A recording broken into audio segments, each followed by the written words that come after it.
Hi, hello. Welcome to Learn Physics Easy. இன்னைக்கு நம்ம Class 6 Chapter 12 பார்க்க போறோம். The name of the chapter is Electricity and Circuits. So let's start with the electricity.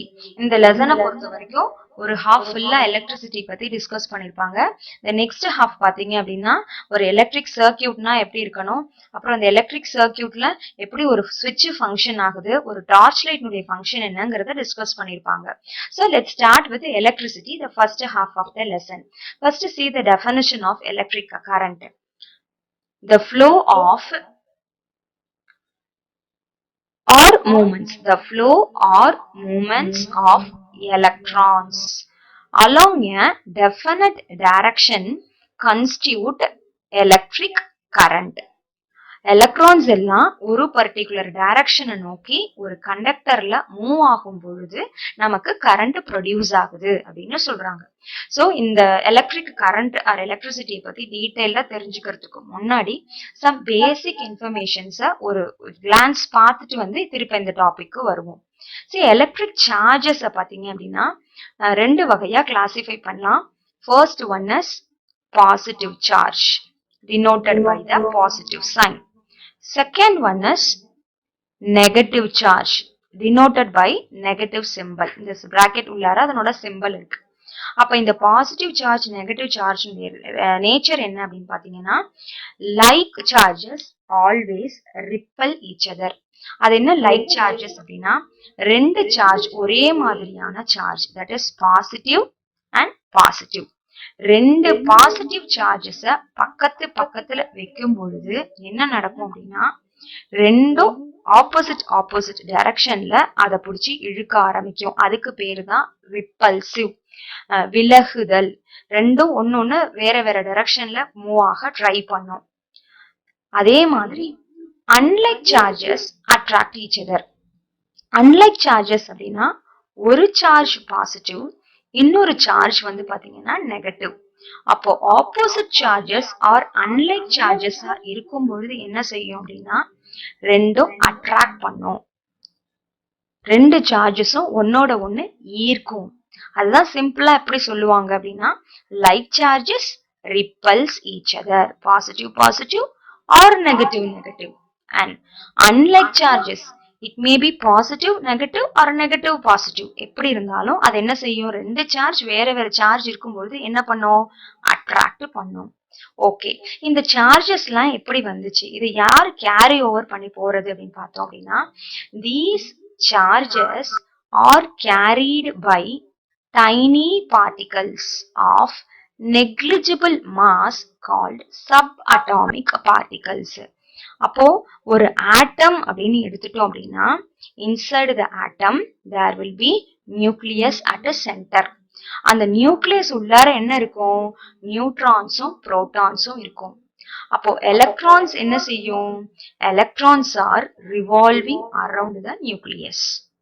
அப்போ ஒரு நியூக்ளியஸோட structure அப்படின்னா, ஆட்டமோட structure அப்படின்னா, ஆட்டம் உடைய சென்டர் பார்ட் நியூக்ளியஸ், சென்டர் பார்ட்ல நியூட்ரான்ஸும் புரோட்டான்ஸும் இருக்கு, electrons R revolving around the nucleus. So இந்த சார்ஜஸ் எல்லாம் ஒரு நெக்லிஜிபிள் மாஸ் இருக்கக்கூடிய டைனி பார்ட்டிகல்ஸ். அந்த டைனி பார்ட்டிகல்ஸ் தான் நம்ம என்னன்னு சொல்றோம், சப் அட்டாமிக் பார்ட்டிகல்ஸ் அப்படின்னு சொல்றோம். These charges are carried by tiny particles of negligible mass called subatomic particles. So next பாப்போம், positive charges are carried by protons. அங்க பார்த்தோம் இல்லையா, two type of charges, that is positive charge and negative charge. அதுல the positive charges are carried by protons and negative charges are carried by electrons. அப்போ ஒரு மெட்டீரியல்னு எடுத்துக்கிட்டீங்க அப்படின்னா, not only for metals and non metals, everything is made up of atoms and molecules. எந்த ஒரு object நம்ம எடுத்துட்டாலும் அது எதால மேட் ஆயிருக்கு அப்படின்னா, atoms and molecules. For example, here we are going to consider two cases. One is metal, another one is non-metal. இப்ப மெட்டல்ஸ்ல பாருங்க, அங்க இருக்கக்கூடிய ஆட்டம்ஸ் அண்ட் மாலிகுல்ஸ் பாத்தீங்க அப்படின்னு சொன்னா எல்லாமே லூஸா பேக் ஆயிருக்குது. See here in non-metals அதுல உள்ள atoms and molecules எல்லாமே ரொம்ப ரிஜிடா இருக்கும். that is ரொம்ப வந்து டைட்டா இருக்கும். அப்படியே பக்கத்துல நெருக்கமா ஒரு ஒரு ஆட்டம் இன்னொரு ஆட்டம் பாத்தீங்கன்னா அப்படியே ரொம்ப க்ளோஸா இருக்கும். அப்போ figure A shows that atoms and molecules are very loosely packed and in figure B they are tightly packed. அப்போ மூமெண்ட் ஆஃப் எலக்ட்ரான் அப்படிங்கிறது எங்க நமக்கு ஈஸியா நடக்கும், மெட்டல்ஸ்லயா நான் மெட்டல்ஸ்லயா? Moment of electrons is made easy only in metals. The reason is here the electrons can move free throughout the metal. ஃப்ரீயா எலக்ட்ரான்ஸ் ஆல மூவ் ஆக முடியும். நான் மெட்டல்ஸ்ல டைட்டா எலக்ட்ரான்ஸ் எல்லாம் ஸ்பேஸே இல்லாம ரிஜிடா இருக்கிறதுனால in non metals electrons can't move easily. அதனாலதான் நம்ம என்ன சொல்றோம் அப்படின்னா, எங்க மூமெண்ட் ஆஃப் எலக்ட்ரான்ஸ் இருக்குதோ அதுதான் நமக்கு என்னவா ஆக்ட் ஆகும், கண்டக்டாஸா ஆக்ட் ஆகும். The flow of current is possible or the flow of current is quite easy in metals. So next we move on to current flow in a metallic wire. அப்போ ஒரு வயர்ல எப்படி current flow நடக்குது அப்படிங்கறத இங்க பார்க்க போறோம். Consider copper or aluminium. ஒரு copper வயரையோ இல்லனா ஒரு அலுமினியம் வயரையோ நான் எடுத்திருக்கேன், அதாமா கன்சிடர் பண்ணிக்கலாம். So in this wire, see here the electrons are moving in one particular direction. They are moving in a unidirectional way. ஒரு particular direction நோக்கி அந்த electrons எல்லாம் மூவ் ஆகுது. electrons மூவ் ஆகுறதுனால a current say I is generated through this metallic wire. Okay, இந்த electrons எல்லாம் randomமா move ஆகாம ஒரு particular directionலயே மூவ் ஆகுது. எப்படி மூவ் ஆகுது அப்படின்னா due to this potential difference. இதெல்லாம் உங்க higher classesல நீங்க படிப்பீங்க. What is this potential difference அப்படிங்கறத higher classesல படிப்பீங்க. Because of this potential difference, the electrons are traveling in one particular direction. Due to this movement of electron, a current is generated in a conductor.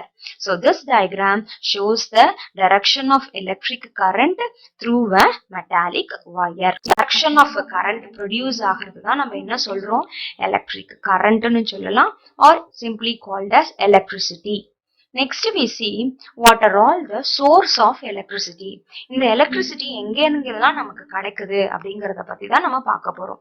So source of electricity is broadly classified into, the first one is large source and the other one is small source. The large source, small source னு சொல்றதை விட ஒரு particular source deals with AC current, another one is DC. இதெல்லாம் உங்க higher classesல detailed நீங்க physicsல படிப்பீங்க. இப்போ ஒரு 6th standard levelக்கு இது போதும். So large source நம்ம எப்படி எங்கிருந்து நமக்கு கொடுக்கறாங்க அப்படின்னு சொன்னா from power station, that is AC current, or through very heavy generators. See we move on to, உங்களுக்கு ஃபுல்லா டிஸ்கஸ் பண்ணிருக்கிறது இந்த ஏரியா தான், that is this is small scale source. இதுல வந்து ஃபர்ஸ்ட் எக்ஸாம்பிளா சொல்றது என்ன அப்படின்னாக்கா electric sell. Electric sell is one of the best example for small source.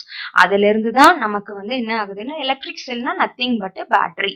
This electric cell is further classified into primary cell as well as secondary cell. இப்போ ஒரு electric செல் அப்படின்னா எப்படி இருக்கும் அப்படின்னு சொன்னா, இட் கன்சிஸ்ட் ஆஃப் ஒரு cylindrical shape, ஒரு cylindrical metallic சிலிண்டர்ல ஒரு ராட் இன்சர்ட் பண்ணிருப்பாங்க. ஃபுல்லா என்ன இருக்கும் அப்படின்னா some chemical solution will be there. இந்த கெமிக்கல் சொல்யூஷனை தான் என்னன்னு நேம் பண்ணுவாங்க அப்படின்னா எலக்ட்ரோலைட் அப்படின்னு நேம் பண்ணிருப்பாங்க.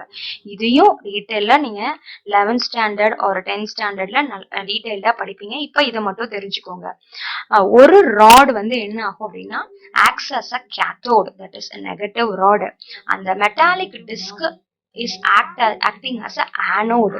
அப்போ ரெண்டு டெர்மினல் நமக்கு கிடைச்சிரும். உள்ளுக்கு கெமிக்கல் சொல்யூஷன் இருக்கும். இந்த chemical solution that is this electrolyte மூலியமா some chemical reactions அதனால ஒரு certain amount of DC voltage நமக்கு டெவலப் ஆகும். This is about electric cell. அந்த electric cell that is primary cell, secondary cell அப்படின்னு ரெண்டு வகையா கிளாசிஃபை பண்ணிருக்காங்க. பிரைமரி செல்ல பாத்தீங்க அப்படின்னா நான் ஒரு கெமிக்கல் சொல்யூஷன் இருக்கும்னு சொன்னேன் இல்லையா, that is electrolyte. அங்க என்ன டைப் ஆஃப் கெமிக்கல் ரியாக்ஷன் நடக்கும்? irreversible chemical reaction, or otherwise we can say that simply it is a use and throw. அது ஒன்ஸ் அந்த கெமிக்கல்ஸ் எல்லாம் சரியாயிடுச்சு அப்படின்னு சொன்னா நம்ம என்ன பண்ணிடணும், அதை use and throw, pen use பண்றோம் இல்லையா, அதே மாதிரி அந்த செல்லையும் அதோட ட்ரெயின் ஆயிடுச்சுன்னா நம்ம தூக்கி போட்டுற வேண்டியதுதான். நெக்ஸ்ட் ஒன், இன் செகண்டரி செல்ல பாத்தீங்க அப்படின்னா என்ன type of chemical reaction? Reversal chemical reaction. இதை சிம்பிளா சொல்லணும் அப்படின்னா, எப்படி நம்ம மொபைல்ல சார்ஜ் தீர்ந்து போயிடுச்சு அப்படின்னா நம்ம ஜஸ்ட் பவர் போட்டு நம்ம என்ன பண்றோம், சார்ஜ் யூஸ் பண்ணி அதை திருப்பி நம்ம ரீசார்ஜ் பண்ணிக்கிறோம். அதே மாதிரி we can recharge. அதுதான் செகண்ட் டிஃபரன்ஸா சொல்லியிருப்பாங்க. இத irreversible chemical reaction நடக்கிறதுல it can't be recharged, whereas in secondary cell can be charged. So this is about primary cell and secondary cell. இப்போ நம்ம எலக்ட்ரிக் செல்னுடைய எக்ஸாக்ட் டெஃபினிஷனை பார்க்கலாம். See, electric cell and electric bulb.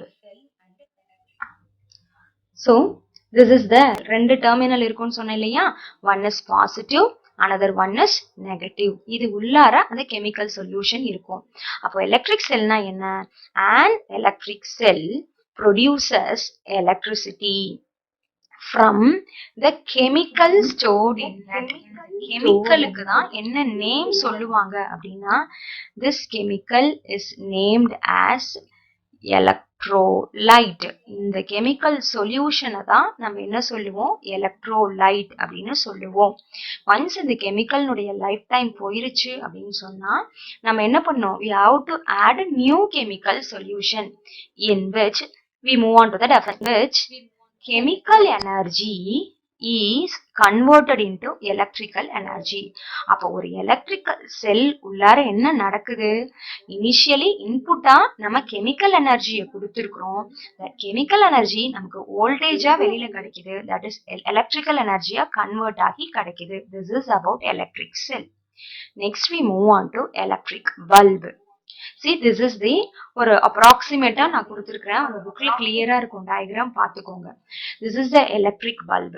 ஒரு electric பல்புனா எப்படி இருக்கும்? an electric bulb consists of transparent glass covering. Yes, நம்ம எல்லாம் பார்த்திருப்போம், வீட்ல நம்ம லைட் யூஸ் பண்ணி பல்ப் யூஸ் பண்ணி பார்த்திருப்போம். அவுட்டர் லேயர் எப்படி இருக்கும், ஒரு கிளாஸ் கவரிங்கா இருக்கும்.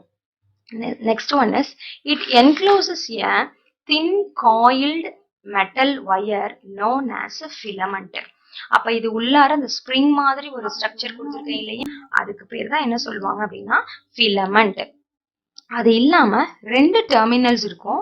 One is at the side, another one is at the bottom. பாட்டம்ல ஒரு டாட்டட் பாயிண்ட் இருக்கு இல்லையா, அது ஒரு டெர்மினலும், சைட்ல இருக்கிறது இன்னொரு டெர்மினல். ரெண்டு டெர்மினல், ஒரு ஃபிலமெண்ட், அப்புறம் it is enclosed by a glass covering. நார்மலா என்ன ஃபிலமெண்ட் நம்ம யூஸ் பண்ணுவோம் அப்படின்னா, the filament is tungsten. Tungsten is used as a filament inside the bulb. So ஒரு bulb ஓட ஒர்க்கிங் எப்படி இருக்கும் அப்படிங்கறத நம்ம இப்ப பார்க்கலாம். சோ என்ன நடக்கும், next we'll move on to that electric cell connected to an electric bulb. அதுக்கு முன்னாடி ஒரு பல்பு உள்ளார இருக்கக்கூடிய பார்ட்ஸ் எல்லாம் நான் எக்ஸ்பிளைன் பண்ணிடுறேன். இங்க பார்த்தோம் அப்படின்னா நம்ம வந்து ஒரு ஃபிலமெண்ட் யூஸ் பண்ணிருக்கோம். எதுக்காக இந்த ஃபிலமெண்ட் அப்படின்னா, this filament when current is passed, when current is passed through this filament, இது வழியா கரண்ட் பாஸ் ஆகும்போது இந்த ஃபிலமெண்ட்டை கிராஸ் ஆகும்போது என்ன ஆகும் அப்படின்னா, enormous amount of heat will be, நம்மளுடைய ஹீட் வந்து ஜாஸ்தியா இருக்கும், அந்த அளவுக்கு இருக்கும். அப்ப அந்த அளவுக்கான ஹீட் எனர்ஜி உங்களுக்கு என்ன எனர்ஜியா கன்வெர்ட் ஆகுது, லைட் எனர்ஜியா கன்வெர்ட் ஆயிடும். So why we are using this tungsten. குறிப்பா எத்தனையோ டைப் ஆஃப் மெட்டல்ஸ் இருக்கு. நம்ம ஏன் வந்து tungsten is one kind of an alloy. எதுக்காக நம்ம வந்து இந்த டங்ஸ்டனை மட்டும் இதுக்கு யூஸ் பண்றோம் அப்படின்னா, டங்ஸ்டனுக்குன்னு சில நேச்சர் இருக்கு. என்ன நேச்சர் அப்படின்னா, it has a very high melting point, very high resistivity. அப்போ ஒரு மெல்டிங் பாயிண்ட் ஜாஸ்தியா இருக்கும், அதே சமயம் அதனுடைய ரெசிஸ்டன்ஸும் ஜாஸ்தியாகும். இது வழியா இந்த டெர்மினல் வழியா கரண்ட் பாஸ் ஆகும். டங்ஸ்டன்ல அதனோட ரெசிஸ்டிவிட்டியும் ஜாஸ்தி, ரெசிஸ்டன்ஸ் ஜாஸ்தியா இருக்கிறதுனால அந்த அந்த இடத்துல என்ன ஆகும், large amount of heat will be liberated. That heat is converted as in the form of a light. Okay, இந்த டங்ஸ்டன் மேல என்ன எதால அங்க வந்து என்க்ளோஸ் பண்ணிருப்பாங்க அப்படின்னா, இனர்ட் கேசஸ் அப்படின்னு நீங்க வந்து கெமிஸ்ட்ரியில படிப்பீங்க. ஹீலியம், நியான், ஆர்கான் அந்த மாதிரி. So they May use argon அப்படின்ற ஒரு இனர்ட் கேஸால ஃபில் பண்ணிருப்பாங்க. எதுக்காக இந்த இனர்ட் கேஸை இங்கே ஃபில் பண்றாங்க அப்படின்னு பார்த்தோம் அப்படின்னாக்கா, in order to safeguard the filament. அந்த ஃபிலமெண்ட்டை வந்து சேஃப்கார்ட் பண்றதுக்காக அங்க என்ன கேஸ் யூஸ் பண்ணிருப்பாங்க, ஒரு இனர்ட் கேஸால அதை ஃபில் பண்ணிருப்பாங்க. Next to this glass covering. எதுக்காக இந்த கிளாஸ் மெட்டீரியலை ஏன் ஒரு பிளாஸ்டிக் யூஸ் பண்ணக்கூடாது அப்படின்னா, already I said enormous amount of heat is liberated during the passage of current. Current அந்த ஃபிலமெண்ட் வழியா பாஸ் ஆகும் பொழுது ரொம்ப அதிகமான ஹீட் எனர்ஜி இருக்கும் பொழுது அதுக்கு மேல ஒரு பிளாஸ்டிக் கவர் போட்டா என்ன ஆகும், அது உருகிடும். எஸ்பெஷலி ஏன் கிளாஸ் சூஸ் பண்ணாங்க அப்படின்னா, டியூ டு இட்ஸ் டிரான்ஸ்பரன்சி. நம்ம லாஸ்ட் லெசன்லயே பார்த்த லெசன்லயே glass material is very transparent. அதனுடைய டிரான்ஸ்பரன்சினால அங்க ஹீட்னால ப்ரொடியூஸ் ஆகக்கூடிய அந்த லைட்டை ஈஸியா வெளியில பாஸ் பண்ணும். That is the first reason. Second one is due to the ஃபிலமெண்ட்னுடைய லைஃபை சேஃப்கார்ட் பண்றதுக்காக கிளாஸ் யூஸ் பண்றாங்க. அண்ட் தேர்ட் ரீசன் பார்த்தோம். ஸோ தேர்ட் யூஸ் கவரிங் என்னன்னு பார்த்தோம் அப்படின்னா, to keep away the oxygen from air. ஏர்ல இருக்கக்கூடிய ஆக்சிஜன் உள்ள வந்து இன்ட்ராக்ட் ஆகாம இருக்கிறதுக்காகவும் இந்த கிளாஸ் கவரிங் ஒரு ப்ரொடெக்டிவ் கவரா ஆக்ட் ஆகுது. ஸோ ஆஸ் அ ஹோல் இந்த glass covering as well as filament, அதுக்கப்புறமா அதில் இருக்கக்கூடிய terminals, these are all the parts of an electric bulb. இப்போ இதனோட பிரின்சிபல்னு பார்த்தோம் அப்படின்னா என்ன சொல்லலாம், we are giving the electrical energy is converted into heat energy is converted into electrical energy. So that's all about this electric bulb. So இதை வந்து ஒரு part of வீடியோவா நான் இன்னைக்கு கொடுத்துருக்கிறேன். நெக்ஸ்ட் வீடியோல we are going to see how an electric bulb is connected to an electric cell. What are all the observations? ஒரு செல்லையும் பல்பையும் connect பண்ணணும் அப்படின்னா எப்போல்லாம் நமக்கு கரண்ட் கிடைக்கும், கரண்ட் பாஸ் ஆகும், and what are all the other condition when there is no passage of electric current அப்படிங்கிறத discuss பண்ண போறோம். Next what is meant by electric switch and electric circuit and what's the function of a torch light. So இது எல்லாமே இதனுடைய second வீடியோல உங்களுக்கு நான் கொடுக்குறேன். ஸோ நல்லா வாட்ச் பண்ணுங்க. உங்களுக்கு பிடிச்சிருந்துச்சு அப்படின்னா ஷேர் பண்ணுங்க, சப்ஸ்கிரைப் பண்ணுங்க. Keep watching this channel. You can learn physics easy. Thank you.